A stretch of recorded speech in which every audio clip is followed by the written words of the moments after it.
Good afternoon, everybody. A little off schedule today, given the day before Thanksgiving and leading up to Black Friday, the busiest retail day of the year.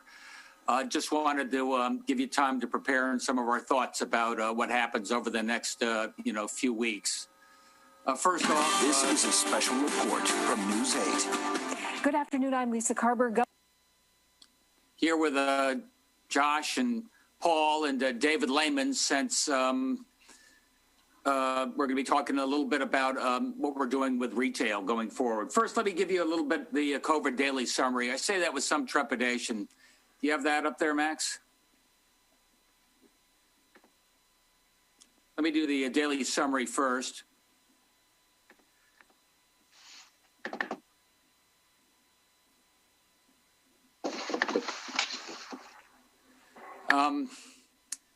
What you see in these numbers is a couple of things. A lot of COVID cases, a lot of tests. We just got off with our unified command, which are all the department heads and those who are the front line dealing with COVID. What 1872 COVID cases means in terms of track and trace, what that means in terms of making sure they have the community sports necessary to quarantine. It's getting stretched, but we're still on top. Positivity rate, as Josh would say, less than 6%, 5.99. Let's just say this, that the last few days have been in the fours. The average over the last week, sort of 5.5, 5.8. But you ought to know is the big picture, the trends going forward. I say that in particular when you look at hospitalizations and fatalities.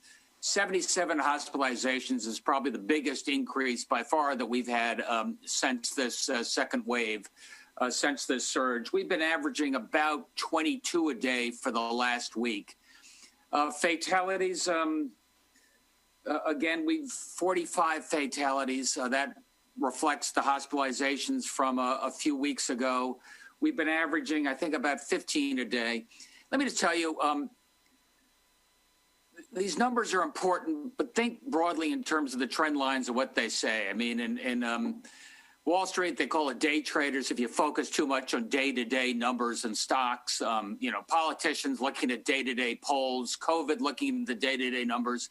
I look at this in terms of trend lines, what I see over the last few weeks, what I see in the coming few weeks. And we know that the next few weeks are going to be complicated. And let me tell you a little bit what we're going to be doing about that. Next slide, Max.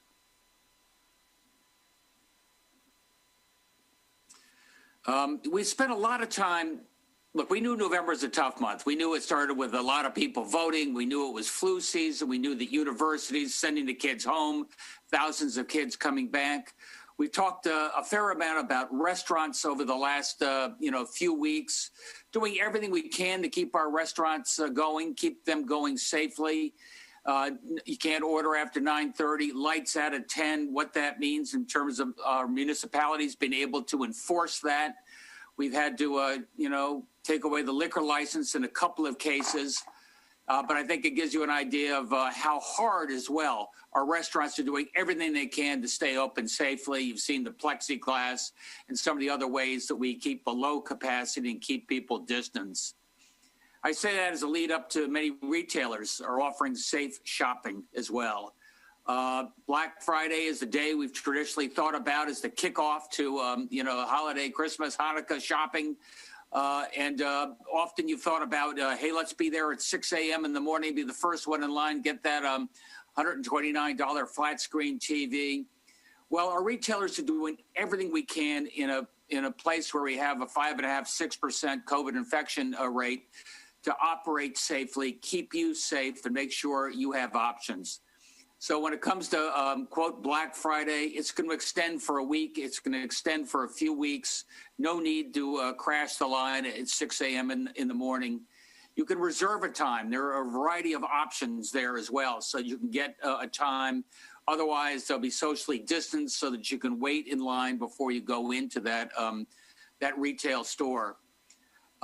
It's worth noting that a lot of the sales that used to get just in store are also now available online. it's really worth noting that online shopping, you can shop local, and you can shop local on time. Support your local stores, support your local restaurants any way you can. I think it's CTvisit.com will give you a listing of a lot of our most interesting retail stores as well as restaurants, places you can order online. You can have easy pickup outside like we were before. So there's an inside option and an outside option as well. Housekeeping and security support and enforce guidelines. I really appreciate that, especially for the bigger stores, especially for the malls. It's so important that we trace this, make sure that in a very serious way, you keep the social distancing, you make sure people are wearing the mask, you make sure they're 6 feet apart, make sure that if you're getting crowded inside, you limit the number of entryways into your store, or give people an opportunity to wait outside in a distance way. That's how we can operate our stores safely. I will tell you that the vast majority of our restaurants are operating safely and following the protocols, for which I'm very thankful. And you'll probably be able to tell the ones that aren't if you're going by, and probably you don't want to go in there anyway. You know, when it comes to retail, I'd say the vast majority are following these protocols as well. And for those that aren't, and we do get a notice, you give us a heads up, we get a call, or the local public health gets a call, or the fire marshal comes over. They usually give a friendly warning to those, smaller operators that aren't paying attention. If there are people who are defiant and refuse to wear the mask, they can be subject to a $100 fine. And for those bigger operators who aren't operating safely, as of tomorrow at 12:01 a.m., you will be subject to a $10,000 fine. We're doing that not just to keep your patrons safe, those around you, but to make sure we can do everything we can to keep your stores open, during this amazing shopping holiday season, and to do it safely. Next chart, Max. We just wanted to give a little thanks to folks who are doing amazing things in this time as we lead up to Thanksgiving.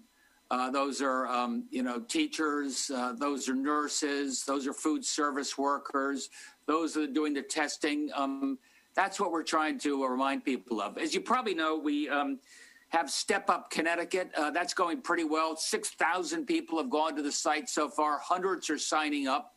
Now we have to allocate your skill set to the jobs that are out there. And we're working on that right now, doing everything we can to make sure we can amplify our capacity when it comes to testing, making sure we can back up teachers who have to quarantine when it comes to schools, and making sure more broadly volunteers are out there for our not-for-profits going forward and what that means for people.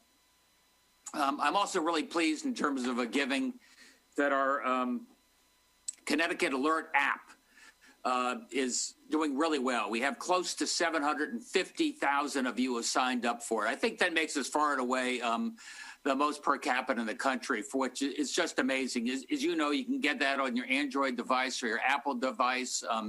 Apple, you do it off the settings. Even I could do it. What's important to know is it's totally anonymous. So if you've been in contact with somebody tested positive, you'll be noticed. If you test positive, we will notice you. But you may have to input a code that allows us permission to notice others that you've been in contact with. Some people are a little hesitant to input that code. And again, remember, it's totally anonymous. They won't know it's you, but they will know that they've been in contact with somebody, and they should quarantine and test to make sure they're safe as well. That's what this app is all about. This is what expands our capacity for track and trace in a period where we have now thousands of infections on a daily basis. And finally, in the chart, and then I'd really like to open it up, is you guys have been incredibly generous. It's not just Step Up Connecticut, but it's the thousands of donations to our food banks and Food Share and Salvation Army and United Way, getting food out to people, the thousands of turkeys that are available. I know you at your home, small social gatherings, smaller turkeys this time around, but also what you're doing to allow others in need during a time of great food distress to be able to, survive and enjoy a small gathering with their family as well.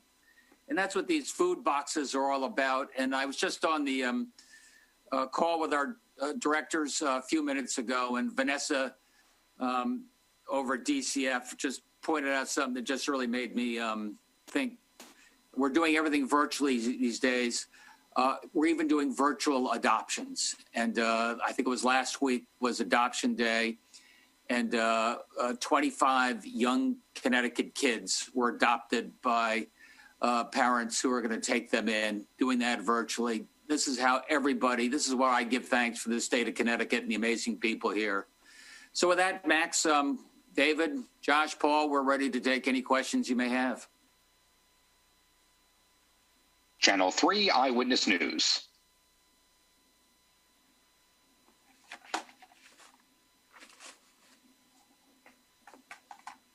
Sorry about that. Happy Thanksgiving, Governor. I've had a chance to speak to some restaurant owners, and nobody wants to be fined. And as you know, they've taken a big hit. Some feel that businesses who are doing all of these things and spending money at a time when they just don't have it, there should be either rewarded or incentivized. And is it the right plan to start fining businesses at this time? Well, here's the incentive, Sue. We have states where restaurants are closing and not allowed to open, in different parts of the country right now. And that's not Connecticut. David Lehman's working closely with the Restaurant Association almost on a daily basis, doing everything we can to keep them open safely. And as we said before, you're right. They've invested a lot of money in terms of, plastic partitions, 6-foot spacing, 50% occupancy. But if there are a few outliers, they will be held accountable. I also wanted to follow up on the unemployment numbers. More than 1 million people have filed for unemployment, and I know that benefits are expected to run out in mid-December, and the federal extended benefits are not coming to Connecticut because of the fact that the feds consider us to have a lower unemployment rate than we actually do. They believe it's around 6%, but it's really, according to Department of Labor, around 11%. Not getting those benefits will hurt a lot of people who still are out of work. Well, let me start with that, and then maybe one of you guys can step in. But it's really important that the feds step up and extend the unemployment so nothing runs out at the end of a 3-month period or December 31st. Kurt Westby, let's say he's doing yeoman's work over DOL. They've been pretty busy at Department of Labor. We're now able to extend benefits to those who are earning as little as $100 a week. There's an awful lot of people that are left off of the numbers from the feds, and we're trying to do everything we can to power through. And I think we ought to hear something from the feds within the next couple of months, but I've been saying that for a couple of months. And I guess finally, quickly, Pennsylvania has decided to not allow liquor sales on Thanksgiving night. That's a big bar night, as you know. A lot of students are home. Is that something that Connecticut would consider, or do you think that's going too far? Well, remember, we haven't had our bars open in 8 or 9 months, unlike Pennsylvania and a few other places. So I think we don't have to do that. I think when it comes to restaurants, you can still get a drink there, and I think the package stores can be open safely. Thank you, Governor, and I wish you and your family a happy Thanksgiving. Right back at you. NBC Connecticut. Hi, piggybacking on the first question, I'm wondering where all of this fine money goes. As you're aware, the nursing homes, when they pay a fine, a portion of that goes back to compliant nursing homes so they can purchase things for visitations. Would you entertain the idea of creating some sort of a grant to help some of these businesses as they try to weather this pandemic? Sounds like a good idea to me, but David, do you have any thoughts on that? Yeah, no, I think it is a good idea. And I think from my perspective, we're open to ideas on that front. As the governor mentioned, the idea with the fines is to make sure that we have compliance from businesses and that the bad actors don't ruin it for the good actors. We want to keep businesses open and keep our economy and schools open. So hopefully there are not many of these fines given out. But if we have bad actors, it's important that the fines are given out and that behavior is changed in the state. But any and all ideas, please send them my way into the governor's office and we'll consider it. So far, where has the fine money gone? So far, there's not been significant fine money. This is the first meaningful change and increase in the fines that will be given out. And then secondly, some of the businesses we spoke to said they couldn't afford a $10,000 fine. They realized that you're not out to get them. It's more the bad actors. But if they missed something or someone in their store or restaurant wasn't compliant, they're worried about being put out of business because of one fine.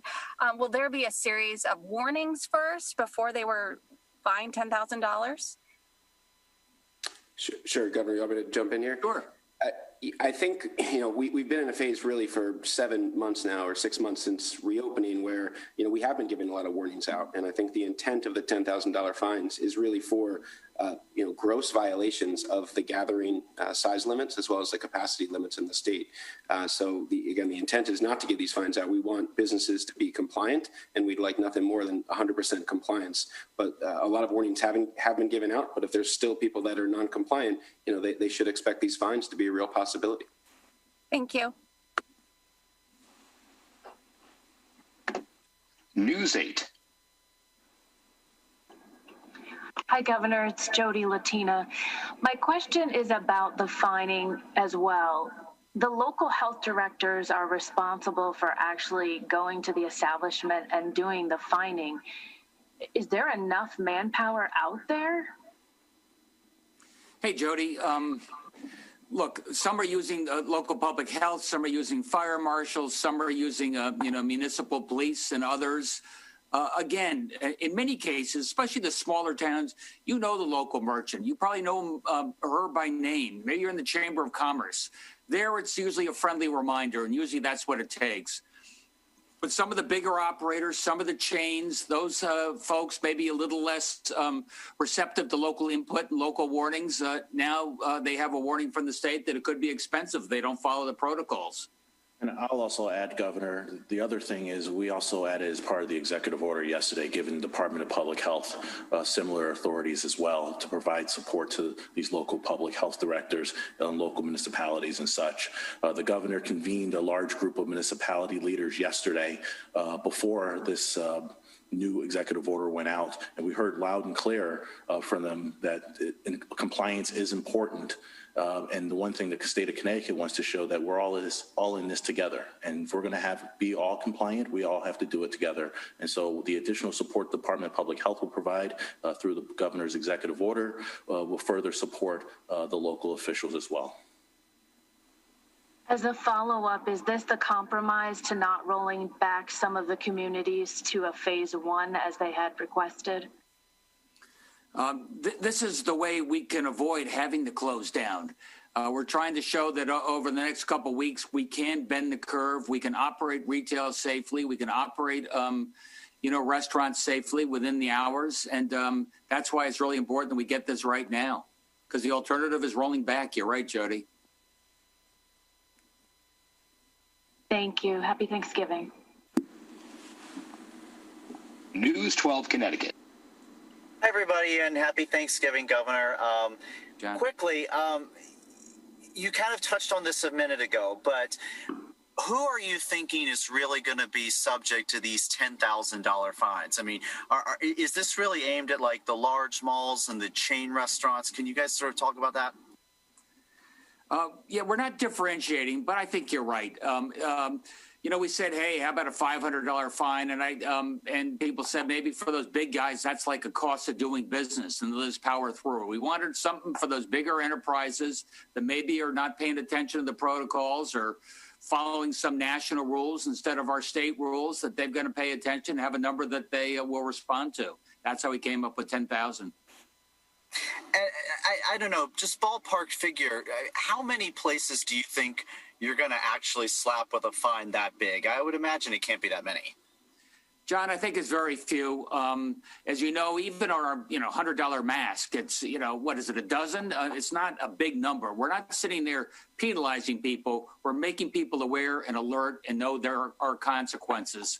Thank God in Connecticut, I'd say 99% of the people are self-regulating.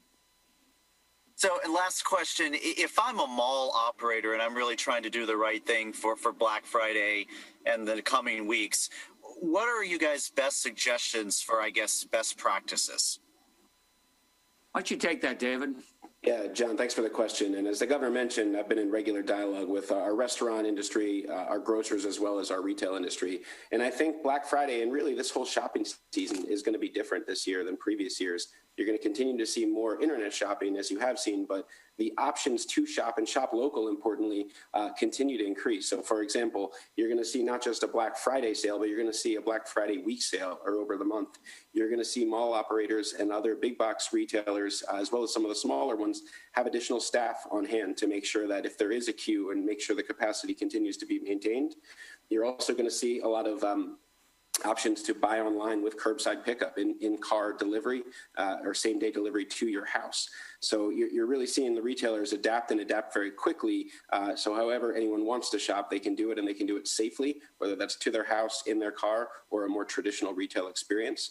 Our best advice to the retail operators is be vigilant. We want to keep you open, as the governor mentioned, but we need everyone to embrace these protocols and make sure that the capacity restrictions are strictly followed. All right, thanks everybody. Happy holidays. You too, John. WTIC 1080 News.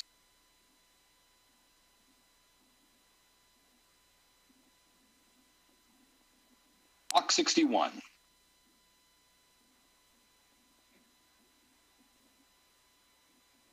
Fox 61. Connecticut Public Media. Good afternoon and happy Thanksgiving. I know, Governor, on Monday you said that police are not going to be going door to door checking, or don't advise them to see if there's a large group of people. But just wondering how local departments should handle, if they get a complaint from a neighbor that there's 20 cars parked outside of so-and-so's house. How should departments respond to that? Do they get a warning? Do they wait until people disperse? Well, that's local jurisdiction, but yeah, when you see a bunch of cars piled up, you hear the loud music going on, you see it's probably not 10 close family members sitting around a table. I would go in there and say, this is inappropriate. Put yourself at risk, your family at risk, your neighbors at risk, and everybody you're in contact at risk over the next period of time. If somebody is defiant and doesn't really want to follow the rules, then you do have a right to levy a fine.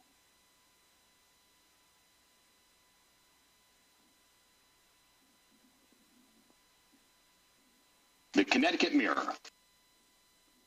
Thanks, Max. Governor, I just had two questions. One, I just want to make sure I get this straight. The fine right now for not wearing a mask is $100? There's a fine, $100 if you're not wearing a mask in a commercial establishment, indoor facility that's open to the public. Absolutely. Okay. And Governor, Scott Dolch from the Restaurant Association put out a statement saying that if we're going to have fines as high as $10,000, it would be nice if the state was doing more to assist businesses economically. You had a bridge loan program at the start of the pandemic that maxed out in 48 hours. That wasn't really open that long, and it only met about 1/4 of all the requests. You've tried to expand the outreach on the shared work program, but how do you respond to their argument that we should be doing more with state resources to help Connecticut businesses?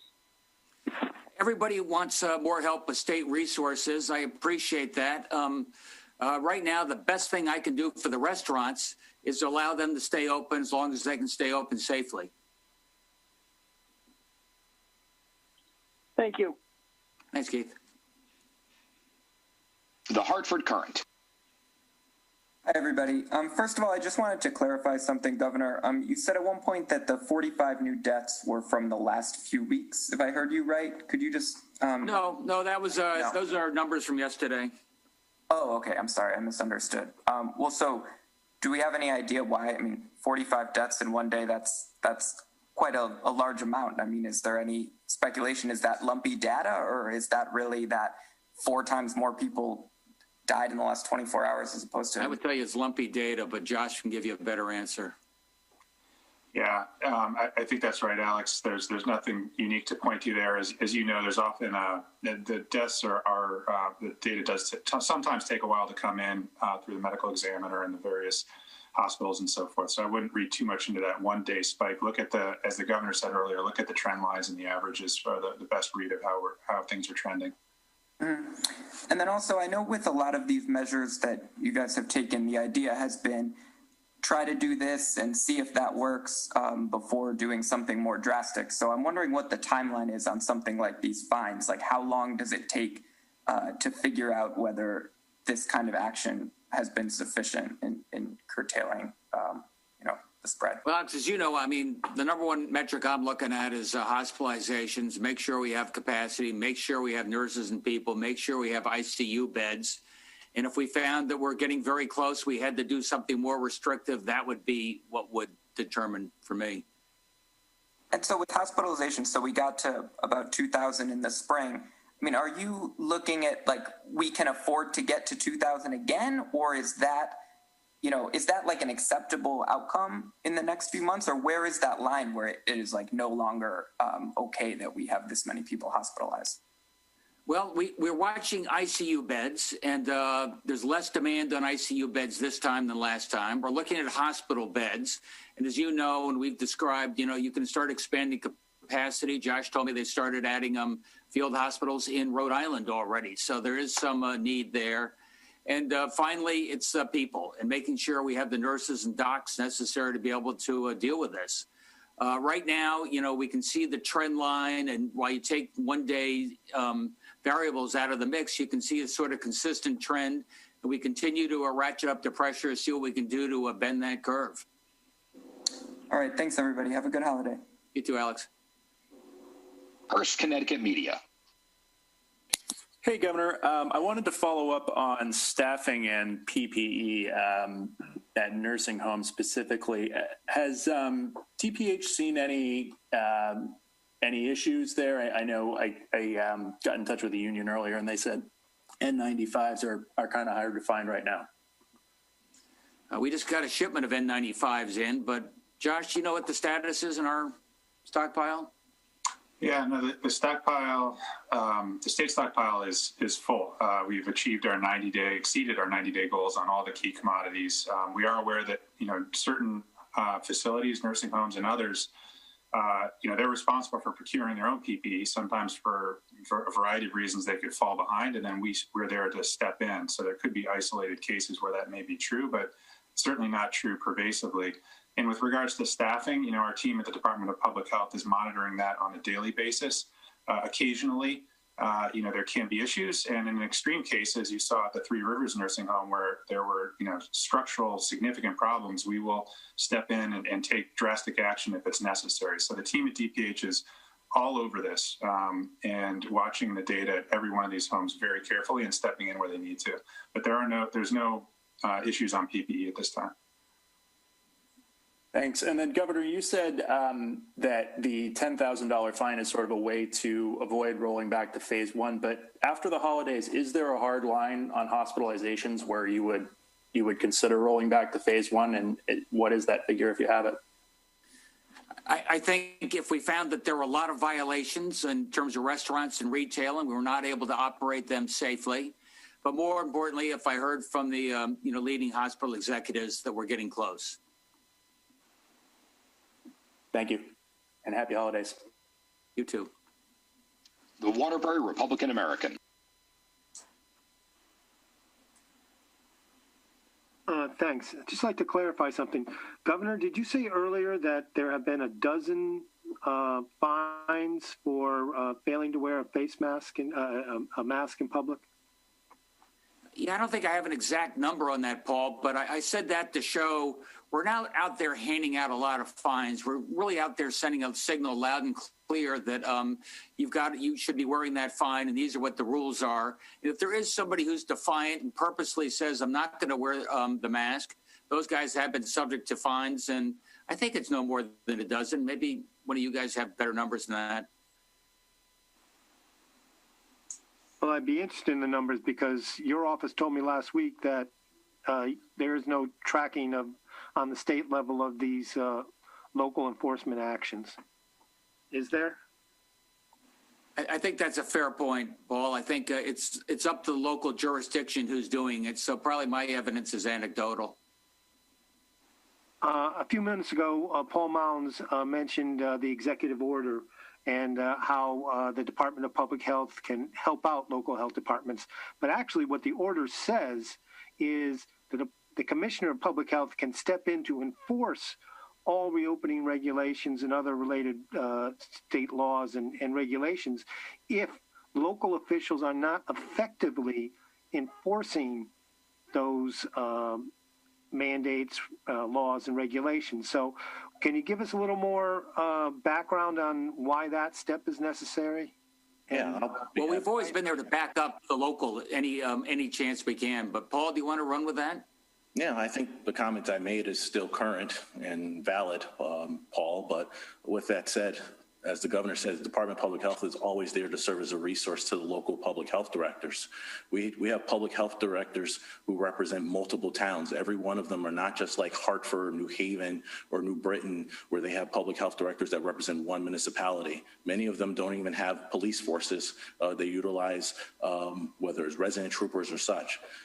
We felt this was an important aspect. If we're going to raise these fines to this level to send a loud message, the state needs to be there side by side with the public health directors and all the enforcing bodies to support them. So yeah, you're right. That's what the order says, and that's one element. So if we need to expand upon that, we will, to support our local municipalities to enforce the rules and keeps people safe. Yes, but you're already doing, or you have been doing, what you have just outlined. This order goes a step beyond. It says, if you don't enforce, we will, correct?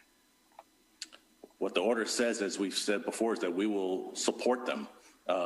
So there are many public health directors who have reached out to the state of Connecticut asking for additional support, and this allows us to be able to do it. So yeah, that's what the order says, and we look forward to continuing to be a partner with our local health directors and our local municipalities.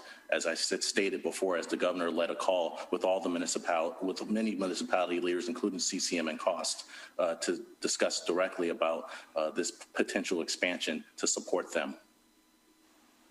And David, could you tell us how many complaints DECD has received regarding non-compliance by businesses?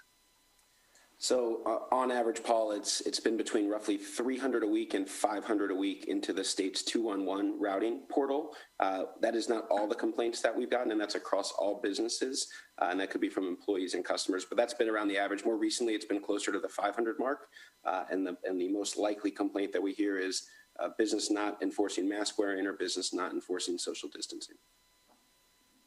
And Governor, today the election results in Connecticut were certified. Wondering if you have any thoughts on that particular development, considering what's happening nationally.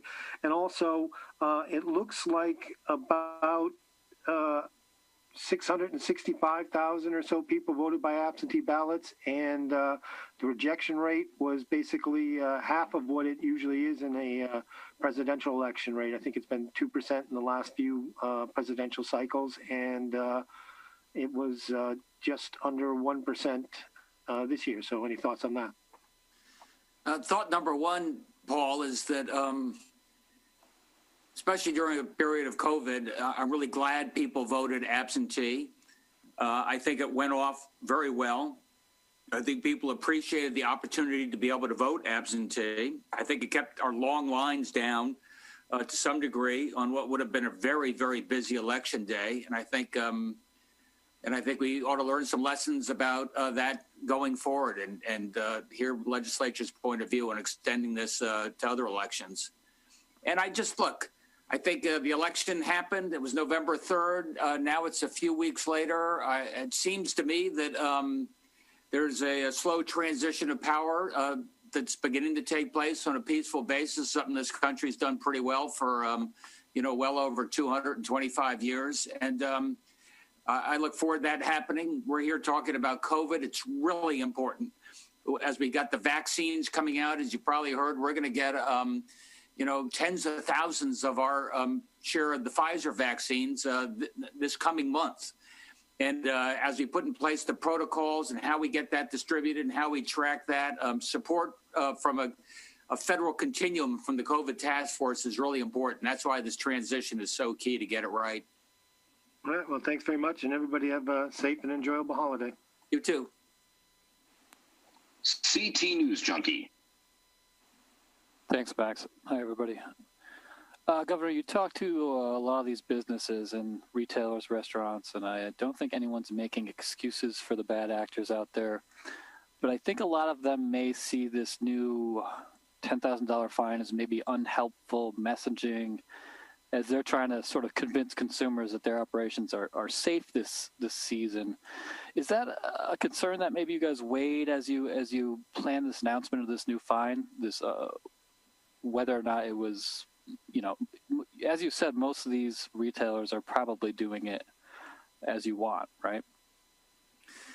I think the message is we take your public health and safety very seriously as a state. The restaurants take it very seriously as a restaurant association in this case. And we are self-policing. The restaurants are self-policing. And if there are bad actors, there will be consequences. And that's one way we're able to keep our restaurants open. Okay.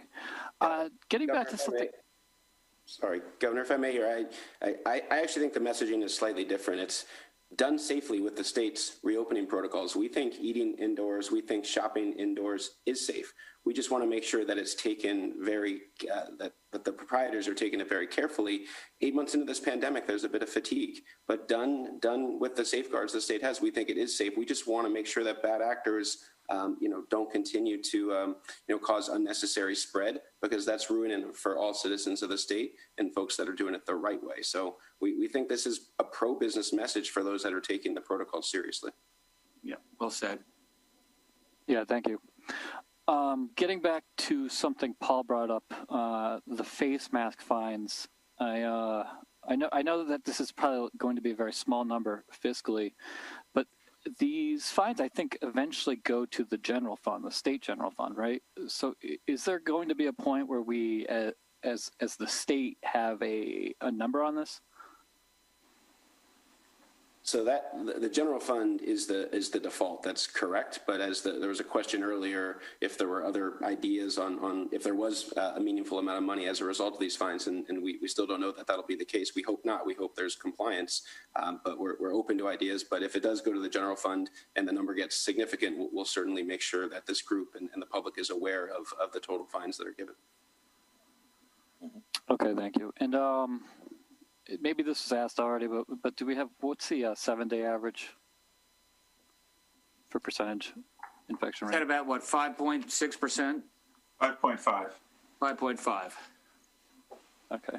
One last thing, Governor, how are you planning on spending Thanksgiving? Are you making a turkey? What are your plans here?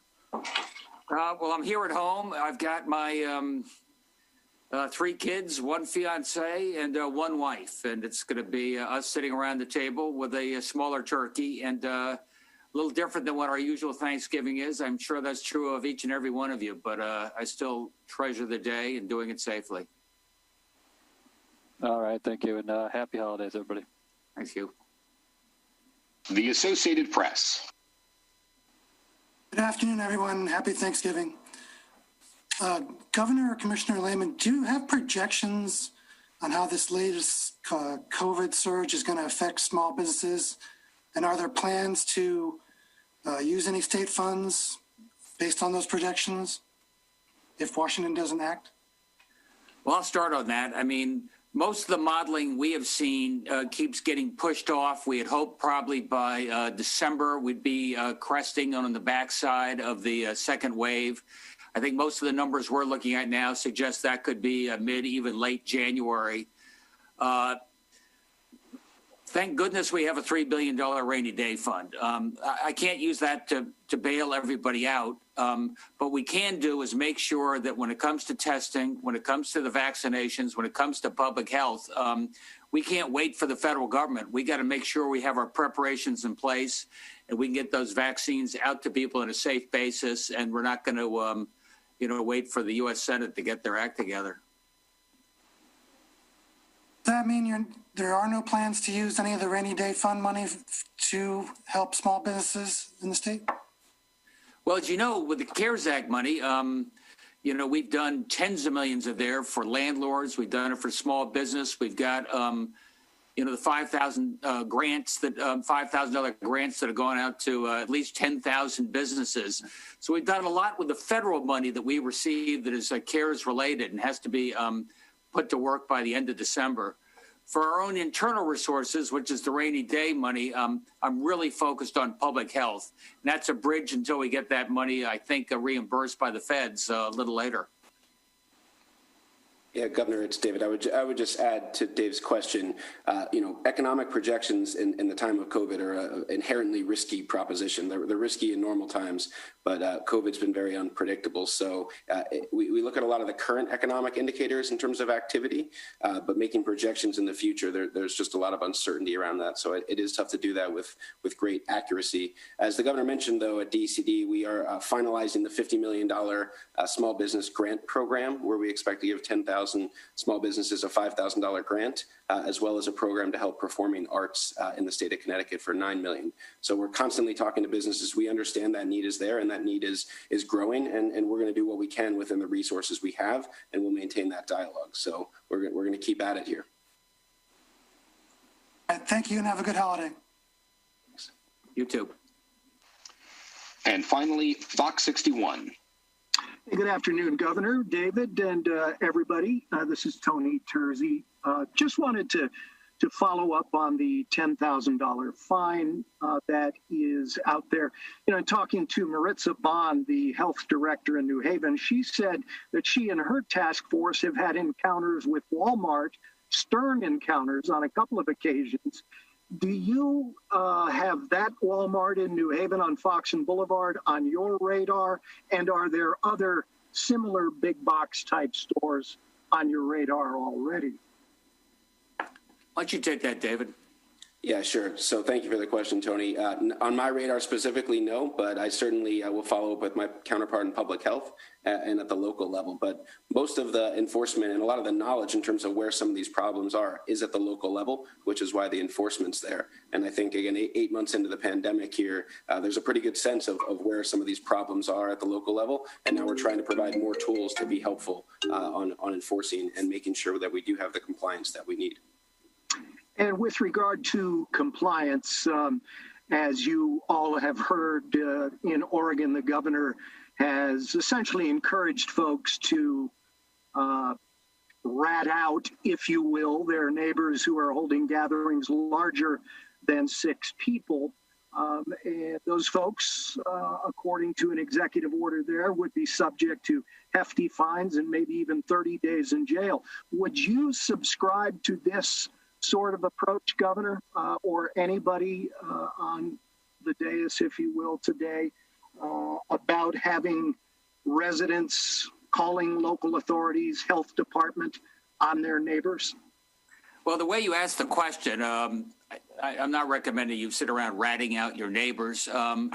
But let's face it, if there are 50 cars piled up outside, there's a loud party. If you want to give us a notice to the local police and say, I think this is risky behavior and probably not following, our health rules, I think that's a good thing to do.